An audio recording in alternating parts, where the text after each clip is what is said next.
So yan, isa na namang napakagandang araw mga ka-PJ, no? Araw ng Huwebes, June 25, 2026, no?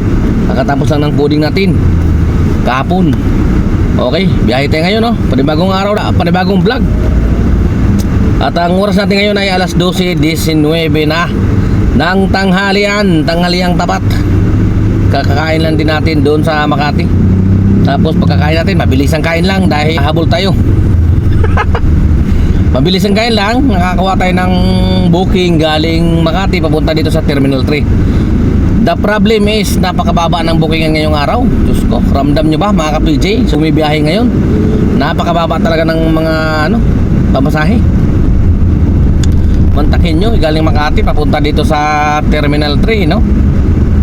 164. Parang pamasahe ng madaling araw yan eh. Mga alas 4 ng madaling araw, ganyan ang pamasahe galing Makati. Pero minsan naman maganda, maabot ng 300, di ba? 240, mga ganun. Ngayon talaga ang baba. Kaya naman talagang ramdam ko rin ngayon nga mabagal yung angat ng earnings natin, no?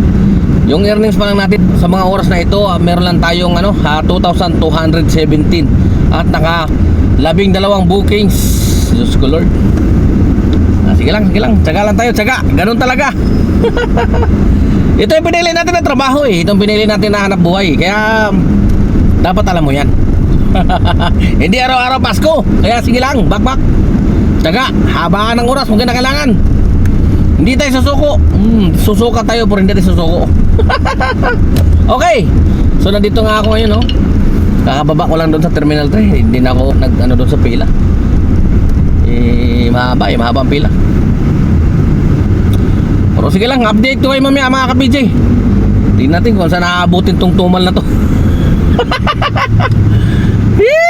Tayo na mag-adjust sa tumal, no?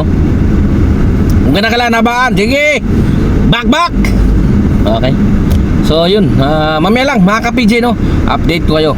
Huwag kayong mawawala. Malalaman nyo ngayon kung gaano katumal ngayong araw. Let's go. Wow.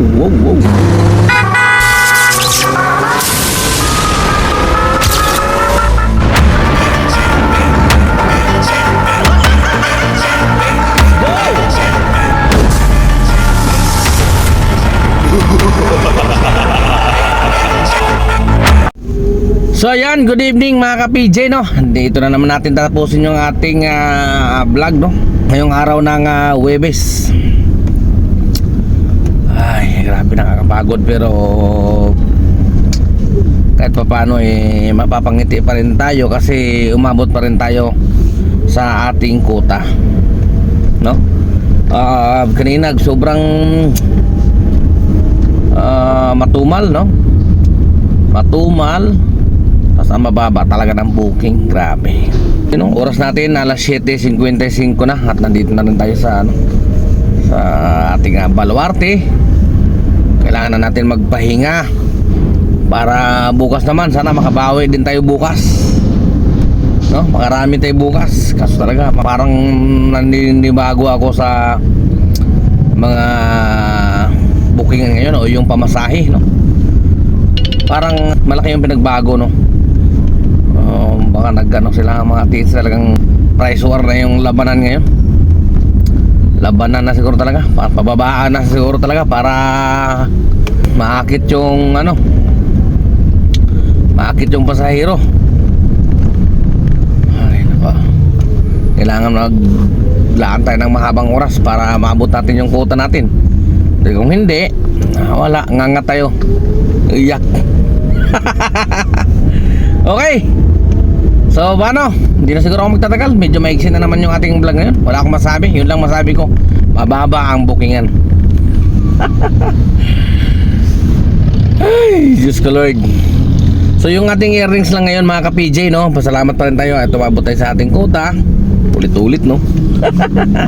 Yung ating earnings ay 5,364.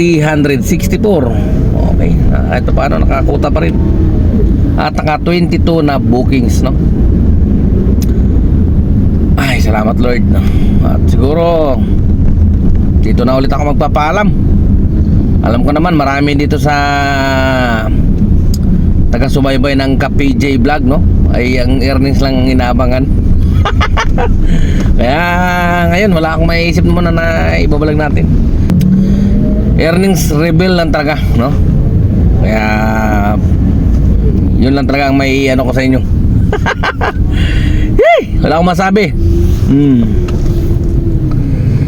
So yan lang mga ka-PJ, no? Maraming salamat muli ka-PJ nyo temporary signing off. Ingat mga ka-PJ, no? Tsaga-tsaga lang. Ganun talagang labanan ngayon. Tsagaan. Ang baba ng pamasahe. Kung noon pa man ay mahaba na yung pasensya nyo, mas habaan nyo pa ngayon. Okay? Okay, so siguro para sana makabawi tayo sa sunod na mga buwan, no? Yun lang. Paalam pansamantala.